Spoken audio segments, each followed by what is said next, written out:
très heureux d'avoir vécu cette belle célébration, magnifique et brillante célébration de l'unité cette année à Périgueux. Et donc, voilà, de vous amener à travers une échelle vers Dieu. Donc j'ai osé ce titre parce qu'on va parler d'écologie. Certes, il y a l'écologie militante, mais cette écologie militante, elle est plutôt une écologie qui vise à, je dirais, infléchir nos modes de vie, mais peut-être il lui manque un accent spirituel, et je voudrais ce soir donner un peu plus cette tonalité, parce que je ne crois pas qu'on pourra vraiment effectuer une mutation si on n'inclut pas la dimension de la spiritualité. Donc c'est ça que je vais développer ce soir. Et donc je vais progressivement vous emmener par une échelle vers celui qui n'est pas au-delà, mais celui qui est présent au milieu de nous et que peut-être nous n'avons pas encore reconnu. Donc nous venons de vivre un temps de prière pour l'unité des chrétiens. Je vous propose de continuer sur le thème de l'unité. Unité de l'humanité, unité du cosmos, unité de l'univers du vivant. Toutes ces unités cohérentes s'articulent avec la diversité, unité du vivant et biodiversité, unité du cosmos et multiplicité des galaxies qui contiennent chacune des milliards d'étoiles, et unité de l'humanité et diversité, unicité de chaque personne humaine. Ainsi, si nous prenons l'exemple de la nature, nous voyons que la diversité, loin de mettre en péril l'unité, est la condition même de l'unité. L'unité du vivant a été mise en évidence d'une manière particulière par l'écologie. Et je désire ici parler plus de sciences écologiques qui ne se confond pas avec ce qu'on nous présente dans les médias et avec l'écologie militante. Donc pour bien préciser l'écologie comme je vais l'entendre, il faut revenir à l'étymologie. Donc écologie vient de oikos, qui signifie maison, habitat, aussi patrimoine. Ce mot nous renvoie à la responsabilité de l'être humain par rapport à notre mission, à notre maison commune. Le lapsus n'est pas mauvais, mission commune aussi, à notre maison commune et au patrimoine, à savoir l'univers du vivant et à toutes les ressources, qui est notre disposition dans la considération des générations futures. L'écologie ne se résume pas à la science de l'environnement, car ce serait dire alors qu'il y a l'homme et la nature, comme si l'être humain n'était pas un être naturel. Et j'y reviendrai tout à l'heure. Donc, l'écologie ne peut pas se résumer à la science de l'environnement. Elle s'étend à l'ensemble du monde vivant et s'intéresse particulièrement aux interrelations et à l'interdépendance entre les éléments. Et je crois qu'avec l'écologie, nous ouvrons déjà une nouvelle vision, à savoir que l'univers n'est pas un ensemble d'éléments, c'est beaucoup plus qu'un ensemble d'éléments, car il y a non seulement les particules, les atomes, les différentes espèces, mais il y a aussi l'interaction et l'interdépendance entre toutes les espèces qui forment la cohérence d'un tout. Ainsi, nous devons dire que l'écologie est la science de la vie, bien plus que la biologie. Science du vivant. Celle-ci révèle l'unité du vivant qui se conjugue avec la diversité des espèces. Tout est en interrelation, en interdépendance. Chaque espèce végétale, animale à sa place. L'être humain fait partie intégrante de cet ensemble. Il a été créé le 6e jour avec le monde animal et n'est pas séparé du monde végétal et minéral. Il est aussi donc un être naturel. Le vivant est composé des mêmes molécules de base. Cela explique qu'une espèce puisse se nourrir d'une autre en digérant la première réutilise les éléments de la seconde et en les réarrangeant chacun à sa manière. Nous ne pouvons pas vivre sans l'air, sans l'eau, sans les espèces végétales et animales. Le tout est nécessaire à chaque partie. La totalité cosmique est cohérente, elle est à la fois unité et diversité. Donc, si l'écologie ne peut pas se réduire à une science de l'environnement, elle ne peut pas non plus être réduite à la question climatique. Je crois que c'est important de le préciser, que la question climatique n'est qu'un des aspects. Nous avons eu, en décembre dernier, la réunion de 159 nations autour de la conférence des Nations Unies sur le climat, la COP21, qui s'est réunie à Paris. Et donc il a été mis en avant la dimension climatique. Mais il ne faudrait pas que cette dimension climatique éclipse toute la dimension écologique, c'est-à-dire toute la question de la disparition des espèces, de la déforestation, de la fertilisation, de la stérilisation des terres, etc. Cependant, on peut quand même dire un mot sur cette question climatique. Aujourd'hui, la majorité des scientifiques, au vu de nombreuses études qui ont été faites, s'accordent à reconnaître que le réchauffement de la planète est en grande partie dû à l'activité humaine, notamment par la combustion des énergies fossiles, la production de CO2 et de méthane. Combustion proportionnelle à la production toujours croissante des biens de consommation. L'utilisation effrénée des énergies bon marché a nettement amélioré les conditions de vie de ceux qui en ont bénéficié. Elle a aussi été la cause du développement de l'agriculture chimique, de l'épuisement des ressources halieutiques, de la pollution atmosphérique et des nappes phréatiques, de la déforestation, puis de l'érosion des sols et a engendré une culture des déchets, dont a parlé le pape François, dont les conséquences deviennent insoutenables. Nous atteignons une situation limite. La planète ne peut pas suivre le rythme de prélèvement des ressources naturelles. Nous sommes en train de les épuiser, nous vivons au-dessus de nos moyens et dépassons déjà les possibilités offertes par la planète Terre. Si nous maintenons notre consommation actuelle de pétrole, de charbon et de gaz, la température moyenne augmentera de 5 degrés pendant le XXIe siècle.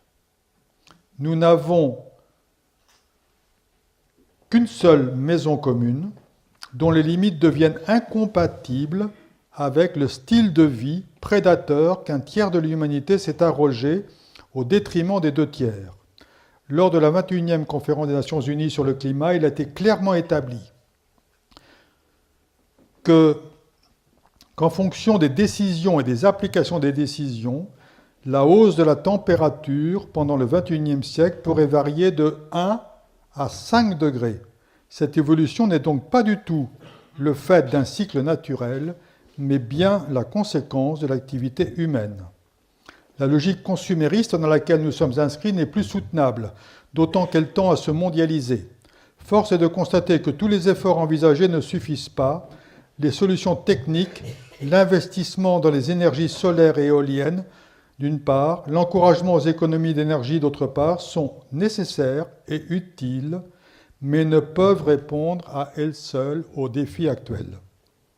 Il est vain de nous faire croire que nous pourrons demeurer dans la logique consumériste et économique qui n'a comme seul critère que le PIB et laisser une planète vivable aux générations futures. Un changement de direction est nécessaire et urgent vu l'inertie des systèmes. Il implique un sursaut de conscience. Si cette mutation peut s'appuyer sur des progrès techniques, son point d'appui, essentiel et éthique. Nous sommes liés par une communauté de destin. C'est ensemble, les uns avec les autres et non les uns contre les autres, que nous pourrons assumer la mutation. Il nous faut redonner une place aux minorités pour qu'elles nous enrichissent de leur patrimoine culturel. Le défi n'est pas avant tout technique, mais éthique. Il n'est pas tant dépendant des prouesses scientifiques que de notre capacité à gérer la situation et les moyens techniques qui sont mis à notre disposition. Nous avons investi toute notre énergie dans les progrès techniques. Il nous faut maintenant investir dans le progrès éthique et la croissance spirituelle.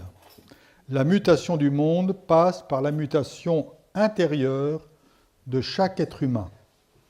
Cela vaut pour les changements systémiques nécessaires. Sans une nouvelle conscience éthique, comment faire évoluer positivement les systèmes économiques et financiers? D'autre part, nous devons rappeler que notre vocation profonde, le sens de la vie sur Terre, est de faire naître Dieu dans notre cœur et d'advenir en tant que personne unique, en tant que sujet responsable de notre devenir. La crise que nous traversons révèle une tension entre ce que nous sommes dans la profondeur et ce que nous faisons de notre existence. Ne serait-elle pas une invitation à retrouver l'unique nécessaire, une manière de nous situer face à ces questions du sens? Donc un changement de direction. Ce changement suppose un changement de regard, une ouverture sur une nouvelle vision du cosmos, tel qu'il est exprimé magnifiquement par Miguel Descoto Brockman, président de l'Assemblée générale des Nations unies lors du G12 en 2010. Et écoutez ce que dit ce président des Nations unies. « Nous avons pleinement exploité un capital matériel fini. Il nous faut désormais travailler avec le capital spirituel qui est infini. Parce que nous avons une capacité infinie à aimer, à vivre ensemble en tant que frères et à pénétrer les mystères de l'univers et du cœur de l'homme. » Voilà qui est posé le fondement de la mutation actuelle. La Terre subit l'action dévastatrice de l'homme. La racine de la situation actuelle est dans le cœur de l'être humain, dans son mode de rapport au monde qui est marqué par la convoitise, l'avidité, l'esprit de prédation, l'égoïsme, la cupidité. Ces dérives expriment les passions humaines qui se sont investies dans la recherche du profit et des richesses extérieures plutôt que de s'appliquer à l'amour du prochain et au service de tous les êtres vivants. Maxime le Confesseur, grand-père spirituel du 7e siècle, l'exprimait de la manière suivante : « Nous avons préféré les choses matérielles et profanes au commandement de l'amour. Et parce que nous y sommes attachés, nous luttons contre les hommes alors que nous devrions préférer l'amour de tous les hommes à toutes les choses visibles et même à notre corps. » Il soulignait que la convoitise conduit vers l'inimitié, voire la haine de l'autre. Elle nous fait considérer notre prochain comme un rival, un concurrent, puis finalement comme un ennemi. Elle introduit donc une déviation et un mensonge. Déviation car elle nous fait haïr au lieu d'aimer. Mensonge car elle nous présente l'autre comme un étranger. Je peux penser ici aux migrants. Alors même que nous participons avec lui de la même chair, de la même humanité. C'est donc par un changement d'état d'esprit et une élévation de la conscience que nous pouvons espérer une issue positive et salutaire. Les prouesses technologiques aideront, mais ne modifieront pas la logique actuelle.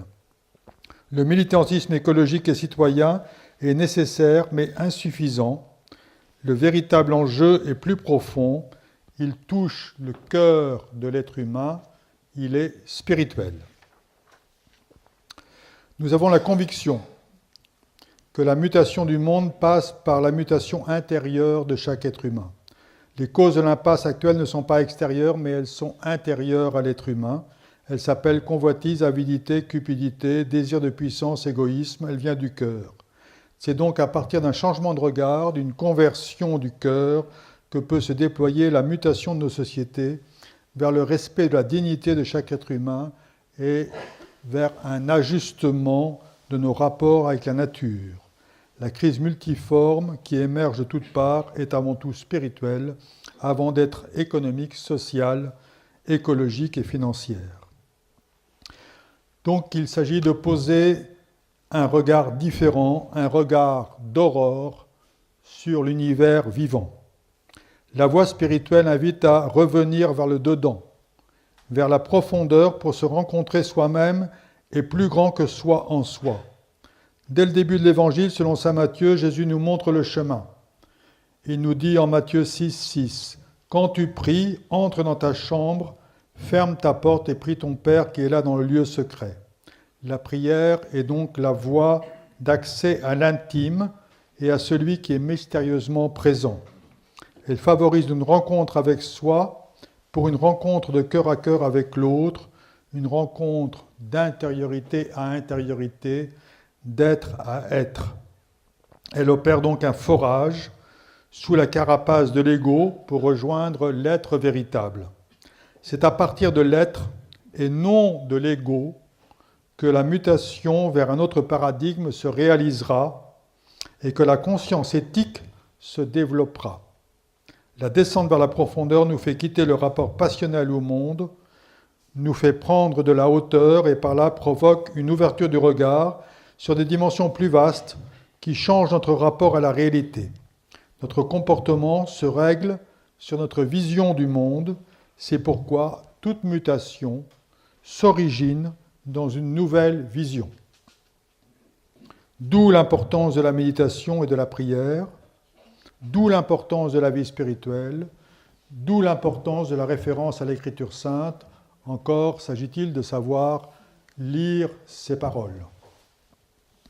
Dans cet enracinement, l'être humain développe naturellement une posture de bienveillance, de respect de soi et des autres, de la vie, de la nature, qui favorise des liens de solidarité et de convivialité et sont propices au vivre ensemble. La sensibilité à la nature et la sensibilité à l'autre relèvent de la même réalité. Ainsi, l'écologie se veut le développement de cette sensibilité. Elle n'est pas opposée à la relation à l'autre, mais se conjugue naturellement, car plus je suis sensible à l'autre, plus je peux être sensible à la nature, et plus je peux être sensible à la nature, plus je peux être sensible à l'autre. Cela nécessite d'ouvrir le regard et de le libérer de son caractère chosifiant qui réduit tout à des objets et nous ferme sur un monde clos. Il convient de retrouver la dimension sacrée du cosmos. La crise écologique, déclare le théologien orthodoxe Jean Zizioulas, est la crise d'une culture qui a perdu le sens de la sacralité du cosmos parce qu'elle a perdu sa relation à Dieu. La désacralisation du monde est la conséquence d'une vision objectivée de la nature qui s'est imposée peu à peu en Europe, particulièrement en France à partir du XVIe siècle. Le tout a été considéré d'une manière horlogère comme un ensemble de pièces indépendantes. On peut démonter entièrement une horloge et connaître chacune de sa partie. Le tout est identifié à l'ensemble des éléments qui le composent. Et donc on peut démonter une horloge, éparpiller toutes les pièces et remonter l'horloge, mais essayer de démonter un organisme humain, essayez de remonter les pièces et vous verrez, ça ne marche pas.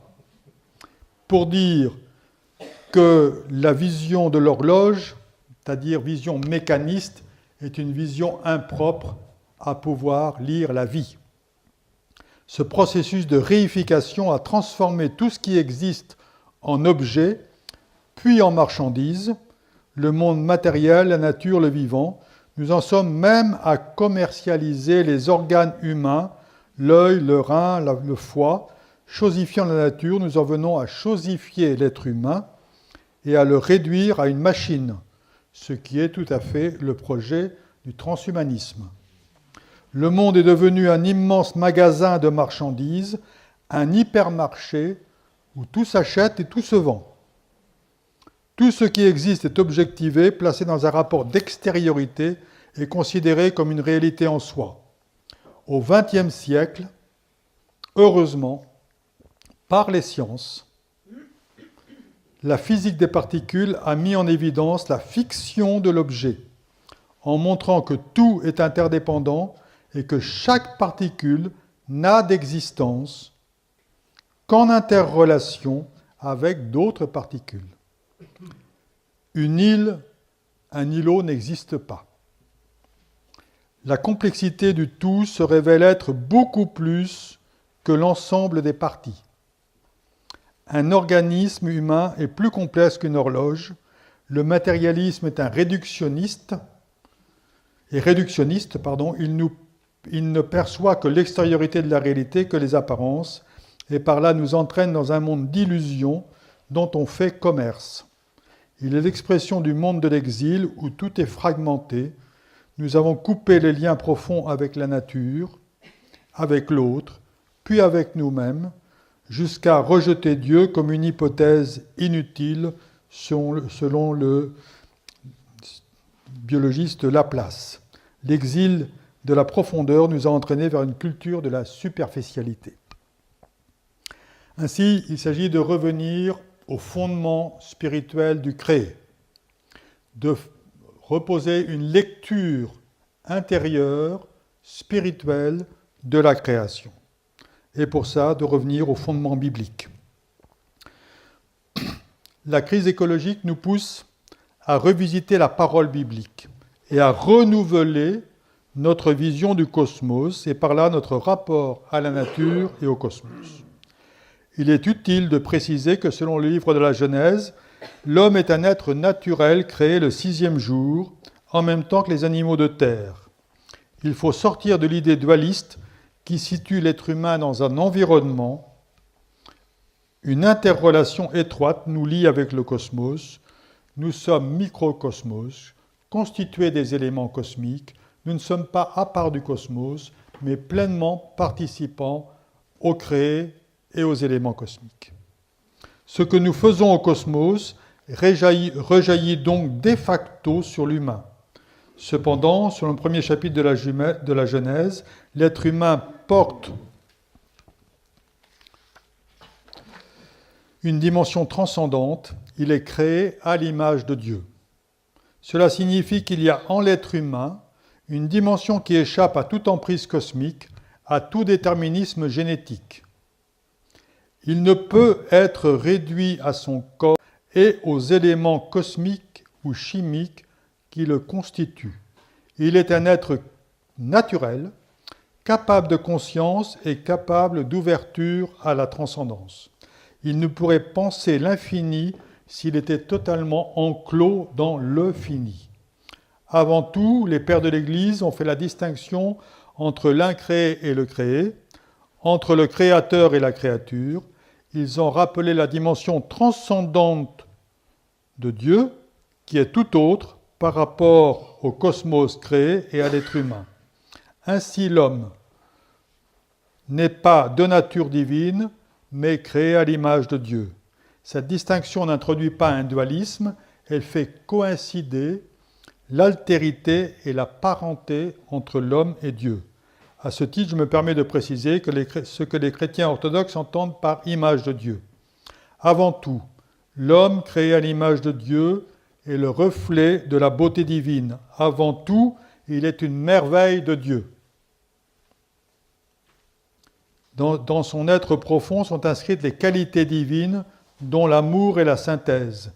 C'est donc l'amour qui est originel et non le péché. C'est la liberté qui est originelle et non l'aliénation. C'est la joie qui est originelle et non l'amertume. C'est la santé qui est originelle et non la maladie. L'homme créé à l'image de Dieu est porteur de sa propre liberté, car, dit Nicolas Berdyaev, philosophe du XXe siècle, le divin est transcendant à l'homme et en même temps, le divin est mystérieusement uni à l'homme. C'est cela et cela seul qui rend possible l'apparition dans le monde de la personne non asservie au monde. En même temps, l'être humain est participant pleinement de la nature, il est inscrit dans la dimension cosmique, microcosmos, mais il est aussi microthéos. et parce qu'il est créé à l'image de Dieu, il y a un espace en lui qui échappe à toute emprise cosmique, toute emprise génétique, et il est donc capable de liberté, car non identifié à ces éléments cosmiques qui le composent. Donc Dieu est une liberté réalisée, mais l'homme est une liberté en voie de réalisation. Maintenant, faisons une lecture de la dimension du créé et du cosmos au sens biblique. Dans le premier chapitre de la Genèse, 10 fois il est dit « Dieu dit » pour affirmer que Dieu crée le cosmos par 10 paroles. Le cosmos se présente donc comme incorporation de la parole de Dieu. Il est pré-incarnation du Verbe et sacrement de la parole. Chaque élément cosmique est lié au Verbe qui fonde son existence. Ce que confirme l'apôtre Jean dans son prologue, selon ma traduction, « Dans le principe est le Verbe, et le Verbe est tourné vers Dieu, et le Verbe est Dieu. Dans le principe, il est tourné vers Dieu. Par lui, tout a été fait, et rien de ce qui a été fait n'a été fait sans lui. Ainsi, rien de ce qui a été fait n'a été fait sans lui. » Ce qui nous renvoie ici au fait qu'aucun élément créé n'existe qui ne soit pensée ou parole de Dieu. Ce qui veut dire que chaque élément est incorporation d'une parole. C'est bien ce que précise l'apôtre Paul dans l'Épître aux Hébreux. C'est par la foi que nous reconnaissons que l'univers a été formé par la parole de Dieu, en sorte que ce que l'on voit n'a pas été fait de choses visibles. Nous pouvons dire que chaque chose est fondée par la parole de Dieu. Rien n'existe qui ne soit pensée et parole de Dieu. L'univers tout entier est sous-tendu par la parole de Dieu et par le rayonnement des énergies divines, par le Verbe et l'Esprit, comme le disait si bien saint Irénée de Lyon au IIe siècle. Le feu de la divinité rayonne dans le cosmos. Ceci est directement accessible à une lecture. Mais comme nous n'avons pas su faire cette lecture, alors la tradition biblique est venue à notre secours et a affirmé le cosmos comme création. Il est bien dit, premier verset du premier chapitre de la Genèse, que dans le principe, Dieu crée et advient le cosmos. Ce que l'homme n'a pas saisi par lui-même, Dieu vient de lui dire par le témoignage de Moïse dans la Torah et de Salomon dans le livre de la sagesse. Voilà ce qui est dit au chapitre 13 de la sagesse. « Vains par nature tous les hommes en qui se trouvait l'ignorance de Dieu, qui en partant des biens visibles, n'ont pas été capables de connaître celui qui est, et qui, en considérant les œuvres, n'ont pas reconnu l'artisan.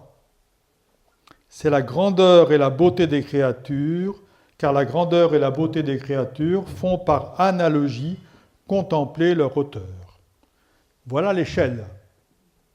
Je répète, parce que je crois que c'est important de le redire. Vains par nature tous les hommes en qui se trouvait l'ignorance de Dieu, qui en partant des biens visibles, n'ont pas été capables de connaître celui qui est,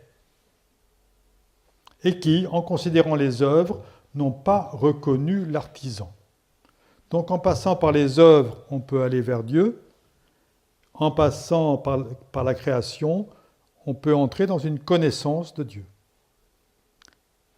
Ce qui veut dire que le cosmos se situe comme un moyen d'accès à Dieu et ce qui invite à une contemplation de la gloire de Dieu cachée dans les êtres et les choses. Dans l'Épître aux Romains, saint Paul exprime avec force ce lien mystérieux entre Dieu et sa création. En effet, dit-il, les perfections invisibles de Dieu, sa puissance éternelle et sa divinité même se voient comme à l'œil nu depuis la création du monde quand on les considère dans l'œuvre du monde. Et donc c'est puissant ici, les perfections invisibles de Dieu, sa puissance éternelle et sa divinité se voient comme à l'œil nu dans la création. J'ajouterai, pour ceux qui ont des yeux pour voir et des oreilles pour entendre. Donc, invitation à entrer dans une contemplation, une lecture verticale des événements, à percevoir les mystères de Dieu présents dans sa création. Pour approfondir cela, je vais reprendre l'épisode du buisson ardent. Vous vous rappelez, Moïse va à la montagne de Dieu à Horeb. Il eut cette expérience d'ouverture du regard sur la profondeur du réel. Le buisson ardent était tout en feu et ne se consumait pas. Exode 3. Dieu lui demanda d'ôter ses sandales pour ne pas piétiner cette contemplation par une curiosité malsaine qui veut tout capter, tout chosifier, mais de se laisser saisir.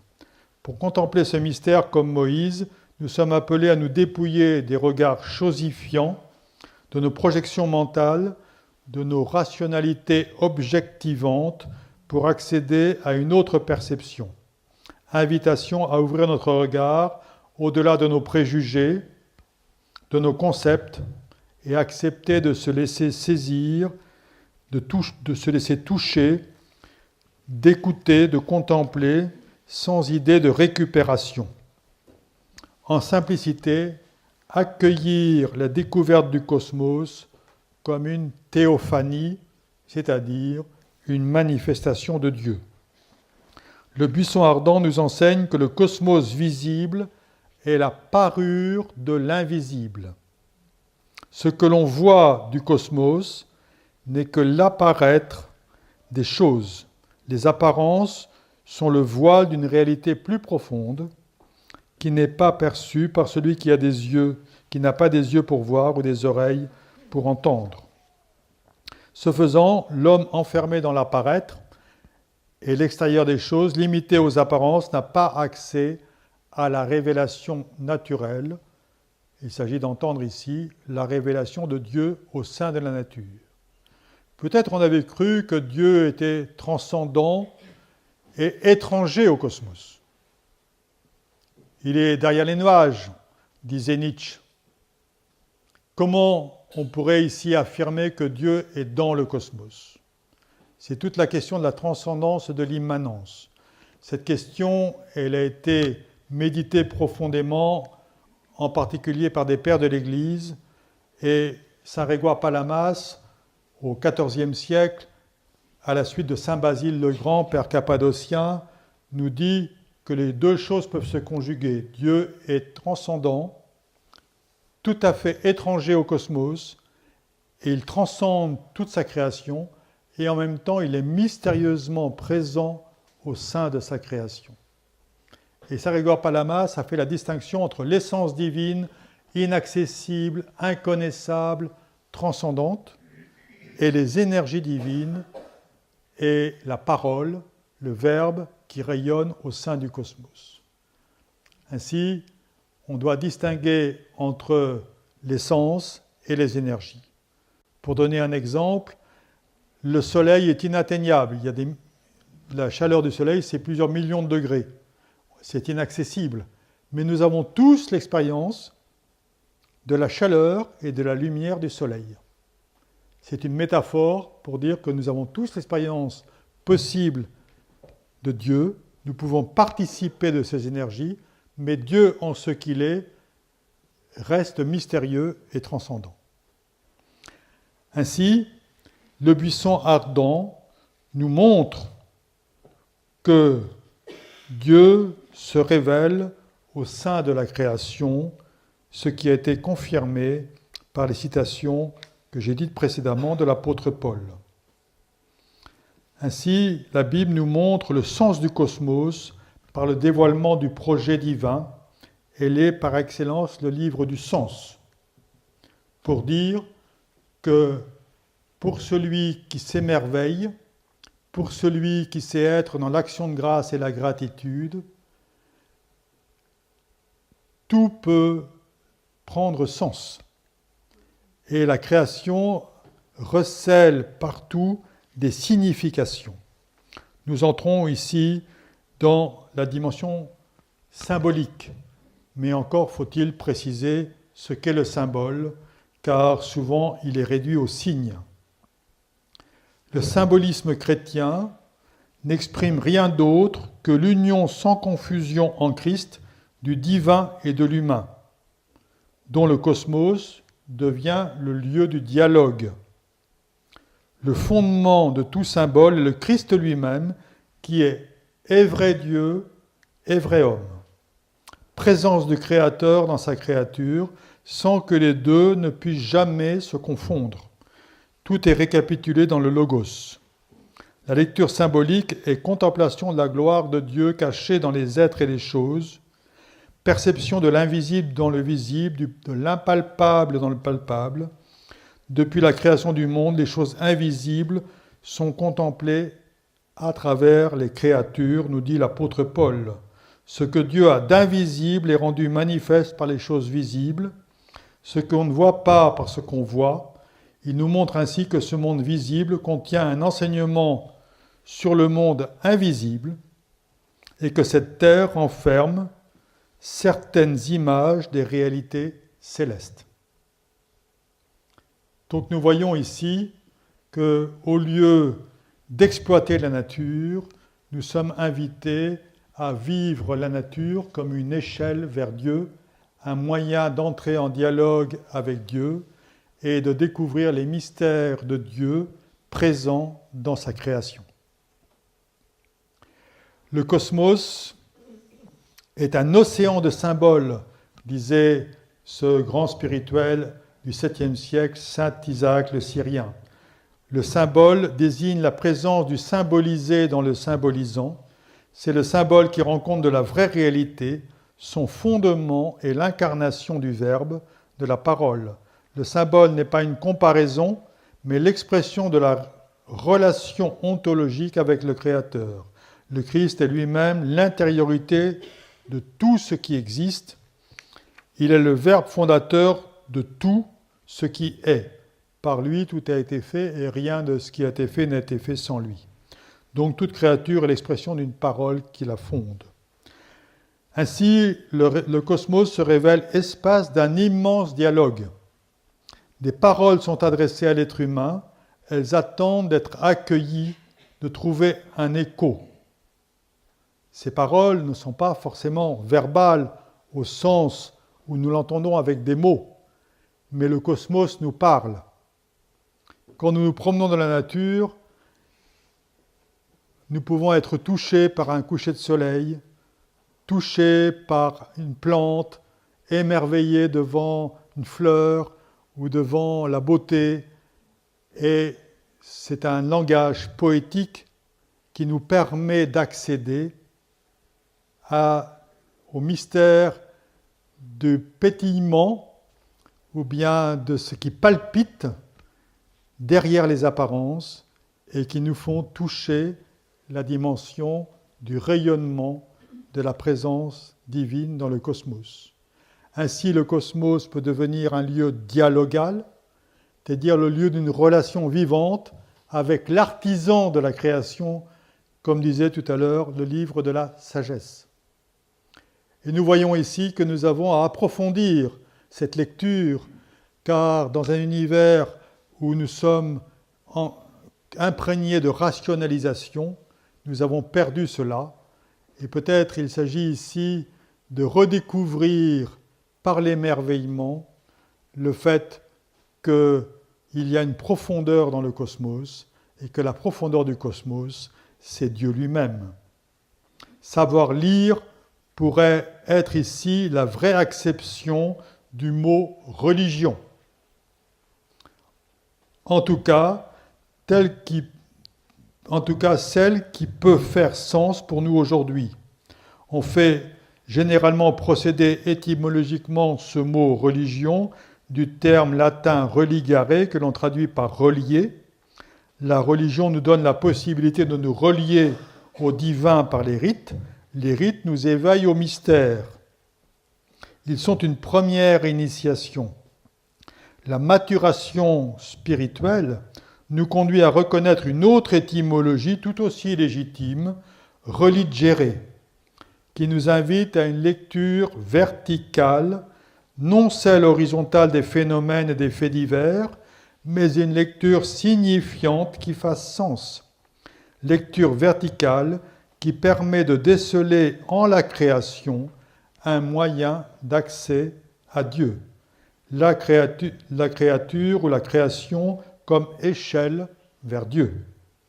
Le plus important n'est plus ce qui m'arrive, mais en quoi cela me parle et m'enseigne en vue d'une transformation intérieure. Passage de l'extérieur vers l'intérieur. Découverte que nous sommes inclus dans un univers relationnel où tout est signifiant. Nous participons de l'univers relationnel, quelquefois sans même le savoir. Cette translation dans la compréhension de la religion est clairement mise en évidence par le Christ lui-même dans son dialogue avec la femme samaritaine dans l'évangile de Jean au chapitre 4. Le Christ dit « L'heure vient où ce ne sera plus ni sur la montagne ni à Jérusalem que vous adorerez le Père. L'heure vient, et elle est déjà là, où les vrais adorateurs adoreront le Père dans l'esprit et la vérité. En pneumati ke aletheia, dit le grec, dans le souffle et l'attention. Dans le souffle et l'attention.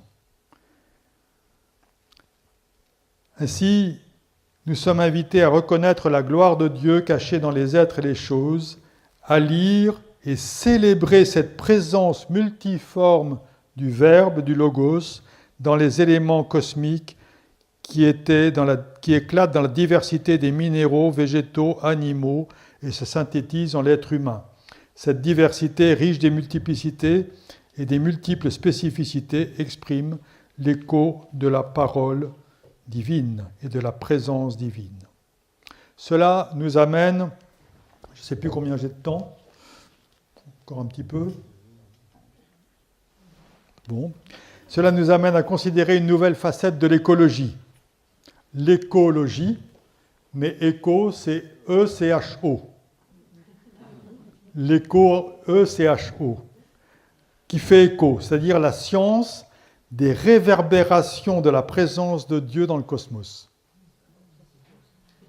De même que les sciences empiriques se sont appliquées à découvrir les lois cosmiques qui sont actives depuis des milliards d'années, l'écologie, éco, E-C-H-O, a pour objet de déchiffrer le langage de la sagesse divine inscrit dans le cosmos.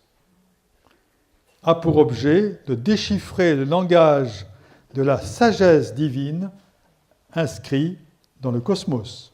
Elle peut ainsi conduire vers la connaissance de Dieu et devient une possibilité d'accéder aux mystères les plus profonds. Les peuples premiers, les poètes, les mystiques, les cueilleurs d'essences de plantes nous ont précédés sur ce chemin. Nous avons à nous inscrire dans leur sillage en veillant à ne pas confondre le signifiant et le signifié, la parole et sa traduction cosmique. Il ne faut pas confondre la lumière avec les objets qu'elle éclaire. Et comme à Noël, il ne faut pas confondre la lumière avec ce qui brille. Donc ça brille de 1000 feux à l'extérieur, mais la lumière, elle est à l'intérieur. Ici, cette confusion nous emmènerait vers un panthéisme, confondre Dieu avec sa création. Donc il ne faut pas confondre la lumière et ce qu'elle éclaire. Le cosmos est éclairé par la lumière divine, mais la lumière est transcendante au cosmos. Ainsi, le cosmos est un livre, mieux une bibliothèque, ou se donne à lire le langage de l'amour de Dieu. Mais au lieu de déchiffrer les messages, de lire chaque livre de cette bibliothèque que nous ignorons, nous la convertissons en combustible. Nous brûlons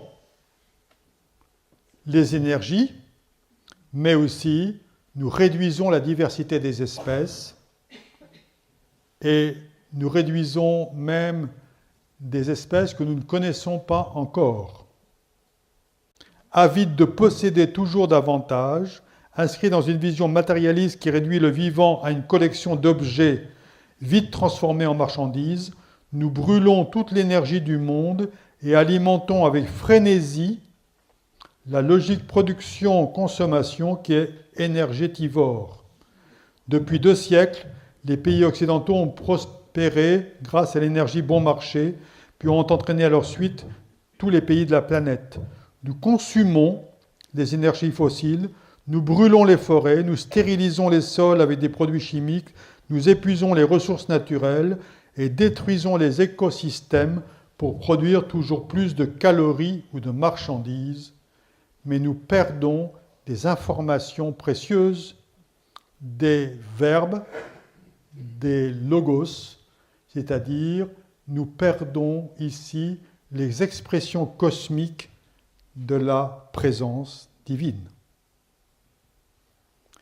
Nous touchons à un drame ici, mais peut-être qui est en train de basculer avec ce qu'on appelle aujourd'hui le biomimétisme. Vous avez entendu parler ? Biomimétisme. Les scientifiques se sont aperçus que la nature savait mieux faire que l'homme. Or, jusqu'à maintenant, dans notre orgueil, on pensait qu'on savait mieux faire que la nature. Et vous savez que le projet du transhumanisme, c'est justement de dire la nature n'a pas su faire, il y a des maladies, il y a des dysfonctionnements, nous on va faire mieux. Eh bien, d'autres scientifiques sont en train de découvrir que la nature fait beaucoup mieux que les hommes et que la technologie humaine. Ainsi, par exemple, quand on regarde les abeilles, eh bien, elles produisent des alvéoles qui ont une résistance incroyable. Ou bien, par exemple, les araignées produisent un fil qui a une résistance 1000 fois supérieure à des fibres de carbone. Que, par exemple, l'aérodynamique des ailes d'oiseaux est beaucoup plus ajustée que les ailes d'avion, etc. Et certes, le biomimétisme met l'accent sur l'utilisation technologique des formes du vivant. Mais, d'une manière sous-jacente, il y a un intérêt profond, c'est qu'on redécouvre d'abord les merveilles de la nature et les perfections inscrites dans la nature qui font toucher l'auteur de la création. Et par là, il y a une ouverture vers le fait que la nature a su exprimer des réalités que l'homme ne peut pas lui-même recopier, car elles dépassent les possibilités de créativité humaine. Et donc nous touchons ici une limite. Et parce que nous touchons une limite, alors nous retrouvons ici, avec émerveillement, toute la dimension de la beauté de la nature et qu'elle recèle une dimension qui nous échappe. Et cette dimension qui nous échappe, nous l'appelons le mystère. Ainsi, pour entrer dans cette échelle vers Dieu, nous avons à cultiver l'émerveillement et l'attention, à entrer dans une culture de l'émerveillement et de l'attention, et au lieu de passer à côté des merveilles, de s'arrêter pour contempler les œuvres du Seigneur et pour rejoindre le thème de ce soir, les hauts faits de Dieu. Mais les hauts faits de Dieu sont manifestes dans la nature. ils ne sont pas manifestes que dans les événements, ils sont manifestes dans la nature elle-même. Qui n'a pas été émerveillé par la beauté d'un paysage, par un coucher de soleil, par toute l'activité des fourmis, par exemple, ou bien tous les agencements naturels, et ainsi de percevoir qu'il y a là une dimension qui peut nous enseigner. L'échelle, évidemment, que j'ai choisie comme référence ici, ne peut pas être distincte, ou en tout cas nous renvoie à l'échelle de Jacob. Vous vous rappelez que Jacob eut un songe, et que dans ce songe, il voit une échelle qui relie la terre et le ciel, et qu'il y a un lien entre le ciel invisible et la terre visible, et il y a un lien entre l'univers invisible et l'univers visible. Et ce lien relie les cieux et la terre, et finalement Dieu et la nature. Donc la nature n'est pas étrangère à Dieu, mais mystérieusement, elle est le fruit de la création de Dieu, et elle est en lien avec sa présence transcendante, non moins immanente. Ainsi, vivre la création comme une échelle vers Dieu implique un nouveau regard, une nouvelle façon de considérer l'univers du vivant. Dieu œuvre en l'homme et dans la création. Et c'est par l'expérience intérieure que nous pouvons accéder à cette réalité. Ainsi, la vie spirituelle nous introduit dans cette sacralité du cosmos et la dimension sacramentelle du cosmos. Sacramentelle fait référence à l'Eucharistie. Dans l'Eucharistie, nous ne voyons pas du pain et du vin, mais par la foi, nous communions au corps et au sang du Christ sous les apparences du pain et du vin. Lecture sacramentelle veut dire que nous pouvons communier au corps du Christ par la nature et à son sang par les souffles qui sont dans la nature. Et donc avoir une relation verticale, sacramentelle, et au lieu de vivre la nature comme extérieure, le cosmos comme un ensemble ou une collection d'objets, de voir là qu'il y a un langage, que Dieu me rejoint et que nous pouvons communier à sa présence par les réalités cosmiques. Voilà l'échelle de Jacob, ce moyen de toucher la présence divine qui est là à portée de sensibilité. Ainsi, vivre en Christ, c'est vivre ce dialogue. Dieu parle et agit au sein du cosmos, mais Dieu parle et agit aussi au sein des événements, ce qui veut dire que l'événement ici n'est pas produit par Dieu, mais que Dieu peut parler dans l'événement. Pour bien poser cette distinction, j'ai un moyen pédagogique très simple, qui est le suivant. La lumière est en moi, mais je ne suis pas une lumière. Vous êtes d'accord avec ça? Mais ce n'est pas parce que je ne suis pas une lumière que la lumière n'est pas en moi, et ce n'est pas parce que la lumière est en moi que je suis une lumière. Vous voyez, et cette petite distinction, elle est fondamentale. C'est la même chose de dire que Dieu est dans le cosmos, mais le cosmos n'est pas Dieu. Donc nous ne sommes pas dans un panthéisme, mais ce n'est pas parce que nous refusons le panthéisme que Dieu est étranger au cosmos, puisque Dieu a tout créé par sa parole, et sa parole est au fondement même du cosmos. Ainsi, rentrer dans cette lecture verticale, dans cette lecture dialogale, et faire du cosmos un lieu de dialogue permanent avec Dieu. Il me parle, et à moi de lui répondre. Il se donne à voir dans les choses visibles, à moi de le contempler. Donc tout dépend de la réceptivité, de notre disposition du cœur. Et ainsi, nous pouvons vivre la révolution écologique comme une révolution spirituelle. Passer d'un rapport de chosification à un rapport de célébration. Célébrer la présence de Dieu dans le cosmos.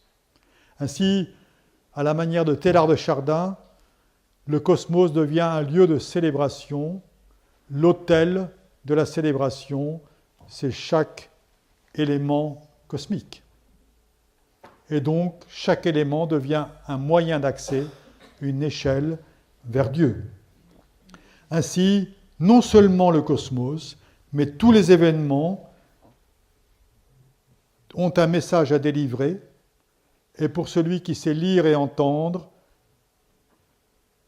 tout est signifiant, et nous sommes enseignés de Dieu à chaque instant, non seulement par le cosmos, par les événements, par l'autre. Même si l'autre nous met un croche-patte, nous sommes encore enseignés par lui si nous savons lire cette verticalité au lieu de nous enfermer dans l'horizontalité des faits divers. Donc il s'agit d'éveiller cette conscience intérieure, et cet éveil de la conscience intérieure passe par la prière, par la méditation, qui deviennent évidemment des possibilités d'accéder à une lecture verticale et à entrer dans une nouvelle vision. Et je suis persuadé pour ma part que c'est par cette nouvelle vision qu'il y aura vraiment une mutation. Je ne crois pas à la possibilité de la décroissance, parce que si on m'enlève ce que j'ai, je vais hurler. Mais par contre, à la manière de saint Isaac le Syrien, si je m'émerveille avec simplicité des petites choses, alors je m'apercevrai que je suis encombré de choses superficielles et inutiles. Et à ce moment-là, je laisserai tomber. Parce que j'ai trouvé mieux, je pourrai lâcher prise avec ce qui n'a plus d'importance pour moi, mais si je n'ai pas trouvé mieux, je m'accroche à ce que j'ai. Ainsi, je ne crois pas à la décroissance, mais je crois à la croissance spirituelle, à l'éveil spirituel qui me permettra de lâcher mes crispations matérielles. Donc je crois qu'aujourd'hui, la mutation, elle est fondée sur le passage du matérialisme à l'éveil spirituel, et que nous sommes à la croisée des chemins, et que l'humanité a un rendez-vous, et ce rendez-vous est avec Dieu, et le rendez-vous, il est le rendez-vous avec l'être humain lui-même, à travers la nature, afin que tout prenne sens et que nous sortions de l'absurdité, c'est-à-dire de la surdité à cette présence. Merci de votre attention.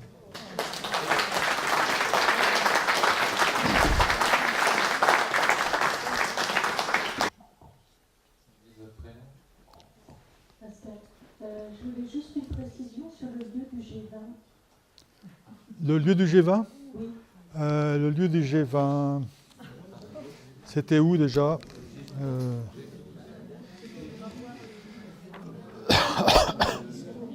Je ne sais pas. Je ne sais pas le lieu du G20 ici, mais je l'ai chez moi. Je ne l'ai pas recopié, c'est tout bête, mais je ne sais plus où était le... C'était pas le G20 d'abord, c'était le G12. Le G12 en 2010. Je dirais des bêtises, donc... Pardon, il faut me téléphoner demain, je vous le dirai si vous voulez. Google, voilà. Non, mais téléphonez-moi, j'ai le document, bien sûr. Alors, tout est clair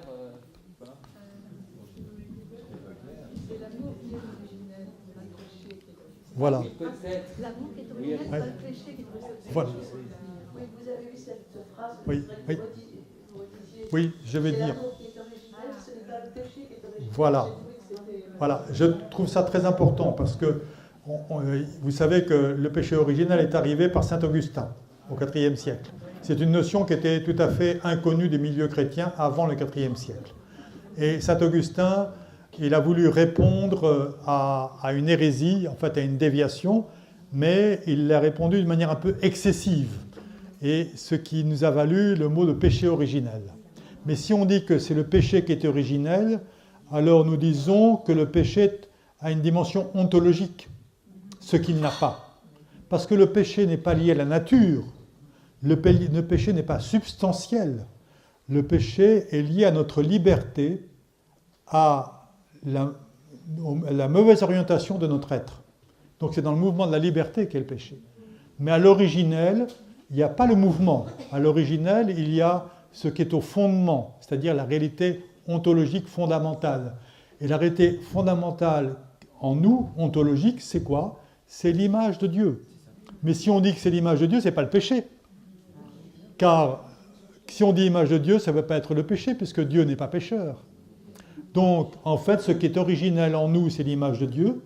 Et si on dit que ce qui est originel en nous, c'est l'image de Dieu, alors nous devons dire que c'est la joie qui est originelle, c'est la paix qui est originelle, c'est la miséricorde qui est originelle, c'est la beauté divine qui est originelle, donc c'est ce qui est en Dieu qui est originel, et donc c'est l'amour qui est originel et pas le péché, c'est la liberté qui est originelle et pas l'aliénation, c'est la joie qui est originelle et non la tristesse. Voilà, et je crois que ça c'est fondamental de le redire. Donc ça veut dire que, en fait, nous n'avons pas d'abord à vouloir chasser le péché, comme disent les pères spirituels, mais à approfondir notre dimension d'image de Dieu. Et parce que nous approfondirons la dimension d'image de Dieu, nous saurons mieux nous ajuster à Dieu et donc nous libérer du péché. Et voilà. Par rapport à ça, moi, j'ai une question, c'est de savoir si en théologie orthodoxe, il y a quand même l'idée que la nature humaine est blessée, disons, dans son état naturel, justement avant d'être recréée par la grâce, et notamment par la grâce du baptême. Tel que je la comprends, la notion de péché originel, c'est de dire que ça, s'il n'est pas recréé par en particulier par le baptême, la nouvelle naissance, l'homme est dans un état d'infirmité, d'une certaine manière. Il n'est plus capable autant qu'il le pourrait, il est blessé dans sa capacité à faire le bien. Alors, est-ce qu'il y a quelque chose comme ça? Ça, c'est une vision très augustinienne. Voilà. Donc, je vais vous dire, parce que, vous savez, en tradition orthodoxe, on respecte beaucoup Saint-Augustin, parce que Saint-Augustin a dit des choses magnifiques. Hein. Par exemple, il fait dire à Dieu, tu ne me chercherais pas si tu ne m'avais pas déjà trouvé.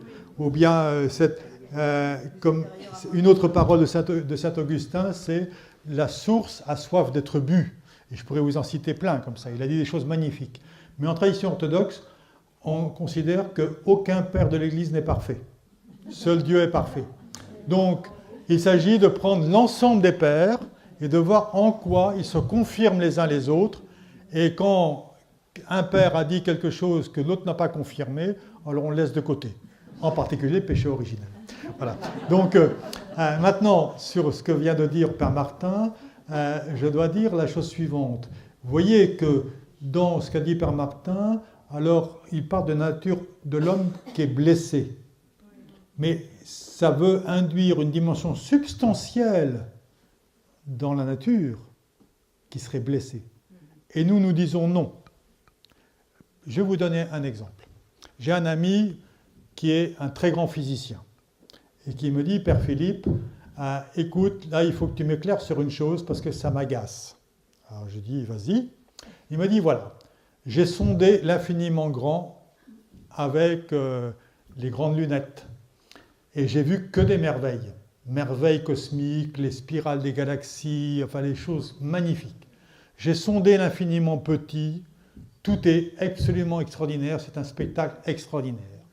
Et puis, je regarde les plantes, je regarde la nature, je regarde l'équilibre des sphères, etc. Dis-moi, où est-ce que la nature est déchue? Puisque je ne vois que merveille. Et je lui ai dit, mais ce n'est pas la nature qui est déchue, c'est le rapport à la nature qui est déchu. Donc, pour nous orthodoxes, nous ne disons pas que l'homme est de nature déchue. Nous disons que l'homme a faussé le rapport à lui-même, à Dieu, à la nature. Et ce faussement de rapport, on est bien dans un rapport, dans une dynamique de relation. Donc, on est dans le sens étymologique du péché. puisque le sens étymologique du péché procède de rata en hébreu, hamartia en grec, qui signifie mal visé. Donc c'est un mouvement qui s'oriente mal. Donc on est bien en mouvement, on n'est pas dans la nature et la substance, nous sommes dans le mouvement. Donc là, il y a une erreur théologique. Il y a une erreur théologique. Donc ce n'est pas la nature de l'homme qui est pécheresse, mais la liberté de l'homme qui est mal orientée. Et ce que le Christ est venu, c'est restaurer l'être humain dans son élan initial, qui est un élan vers Dieu, alors que l'homme s'est détourné de Dieu pour se tourner vers le monde. Vous voyez? Et cet écart, cet angle-là, c'est ça qu'on appelle le péché. C'est-à-dire la déviation, la déformation, et je dirais même la perversion. Donc c'est un mouvement, mais ce n'est pas substantiel. Voilà. Je crois qu'à l'issue de cette soirée, un de vous qui vont se faire orthodoxe.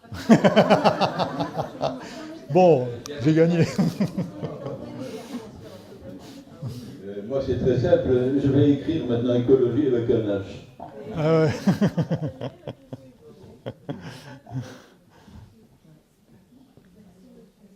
Oui, merci. Je suis heureux que ça ait trouvé un écho, mon écologie. Olivier, je vous remercie beaucoup, Carloté. Vous avez synthétisé en quelques mots ajoutés les uns aux autres des réflexions qui me poursuivent depuis quelques années. J'aimerais juste rebondir sur ce que vous dites à propos du regard faussé et de cette étymologie du mot péché sur laquelle j'ai beaucoup travaillé ces dernières années, notamment au profit de ma communauté. Et j'aimerais juste rajouter quelque chose à propos des nombreuses occurrences dans la Bible sur la notion de rendre la vue aux aveugles. Or, quelle que soit notre vision des miracles et autre chose, il y a quand même quelque chose de tout à fait remarquable dans cette persistance de l'Ancien et du Nouveau Testament sur la volonté de Dieu de rendre la vue aux aveugles. Or, le ratage d'une cible procède d'une mauvaise vision. Et donc, cette démarche qui est de restaurer le rapport au vivant, le rapport au cosmos, le rapport à nous, le rapport à nous-mêmes, il est essentiel. Je voudrais juste apporter aussi une dernière petite expérience personnelle. Je suis en train de me former avec beaucoup de bonheur au coaching. Et il y a un présupposé dans le coaching qui est que dans chaque être humain, il y a premièrement des merveilles infinies, des valeurs fondamentales, et il y a quelque chose qui procède de l'irréductible. Oui. Il y a toujours quelque chose d'absolument indestructible dans l'être humain, qui est de l'ordre des valeurs. Et cela me fait penser, moi, en tant que chrétien, que la nature profonde de l'homme n'est pas déchue, non. Mais c'est sa vision qui est déchue. Absolument. Donc, je ne suis pas orthodoxe, et pourtant je rejoins oui. votre vision. Non, parce que vous êtes orthodoxe de cœur, c'est pour ça. Mais voilà, on est tout à fait d'accord, en fait. Et je crois que là, sérieusement parlant, ça dépasse la dimension confessionnelle, parce qu'on voit bien que nous ne sommes pas trop identifiés aux pensées catégoriques de certaines théologies. Donc on voit bien qu'on se retrouve ici. Et c'est intéressant que dans les évangiles, justement, il y a beaucoup d'aveugles. Mais les aveugles, c'est nous. C'est ce que j'ai essayé de dire ce soir. Les aveugles, c'est nous. Nous avons tout devant nous et nous ne savons pas voir. Nous ne savons pas déchiffrer cette présence de Dieu qui est là au milieu de nous. Et je crois que c'est ça l'urgence de notre temps, c'est de réintégrer Dieu dans nos vies, bien sûr, mais Dieu aussi dans le monde. Parce que nous avons chassé Dieu du monde, alors il y a la barbarie. Mais si on réintègre Dieu, alors il y aura la paix dans les cœurs. Donc je crois qu'il s'agit d'ouvrir les yeux. Et donc ouvrir les yeux, ça dépend de nous. Il y a un auteur qui est très peu connu, qui s'appelle Gustave Thibon. Gustave Thibon dit « Ce n'est pas la lumière qui nous manque, c'est le regard pour voir la lumière. » Donc en fait, voilà, ce n'est pas Dieu qui nous manque, ce n'est pas la grâce qui nous manque, mais c'est nous qui manquons à la grâce. Et je crois que c'est ça tout le chemin. Et ce qui me plaît beaucoup là-dedans, c'est que ça réintroduit la dimension de responsabilité de l'être humain. Ce n'est pas Dieu qui fait tout. Dieu fait tout, mais nous ne savons pas accueillir ce qu'il fait pour nous. Et donc tout dépend de nous. Vous connaissez la phrase « Quand je prie, j'exauce Dieu ». Et voilà. Pour moi, je dis quand je prie, je ne fais que répondre à un appel de Dieu, parce que la prière, c'est le fruit d'un appel. réponse à un appel. Juste en t'écoutant, ça me faisait penser à une de tes citations favorites. Il fait nuit en plein jour pour celui qui reste Oui. dans une pièce avec les volets fermés. Oui, voilà, exactement. Il fait nuit en plein jour pour celui qui a les yeux fermés. Et il fait nuit en plein jour pour celui qui a les volets fermés. Donc voilà, ouvrons les volets et les yeux, ça ira mieux. C'est Maurice. Vous ne semblez pas qu'il y a quand même quelques barreaux qui manquent à l'échelle?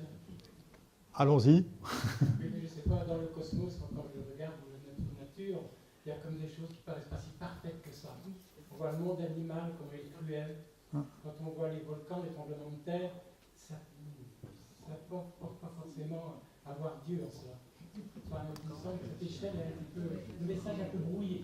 Voilà, donc ça c'est des questions qui sont très importantes parce que vous savez, ces questions-là sont un peu liées à l'athéisme. Donc c'est des questions sérieuses, puisqu'il y a des gens qui disent, puisque vous voyez, il y a des tremblements de terre, des tsunamis, etc., si Dieu existait, il n'y aurait pas ça. Mais je crois que là, il y a encore le fait de refouler sur Dieu la seule responsabilité de tout ce qui arrive. Or, je dirais très brièvement une chose. Romains chapitre 8, la création tout entière souffre dans les douleurs de l'enfantement jusqu'à l'avènement des fils de Dieu. Et si les dysfonctionnements de la nature étaient liés au dysfonctionnement de l'humain? Et si nous avions plus de relations à la nature et d'interaction avec la nature, d'inconscient à inconscient, que nous le croyons, et si nous avions plus d'influence sur la nature que ce que nous pensons, et si, justement, nous voyons, par exemple, à Saint François d'Assise, avec le loup de Gubbio, comment les relations peuvent être transformées, transfigurées. Donc je crois qu'il ne faut pas trop vite mettre Dieu comme responsable des dysfonctionnements. Et puis il y a aussi le fait qu'il y a la réalité de la nature elle-même, hein, c'est-à-dire les croûtes terrestres et les plaques tectoniques, elles fonctionnent, voilà, il y a des forces qui sont là, et je crois que c'est ni Dieu ni l'homme, c'est aussi lié à la réalité comment je dirais, du mouvement du cosmos lui-même. Hein. Donc, il faut poser le discernement tout ça. Hein.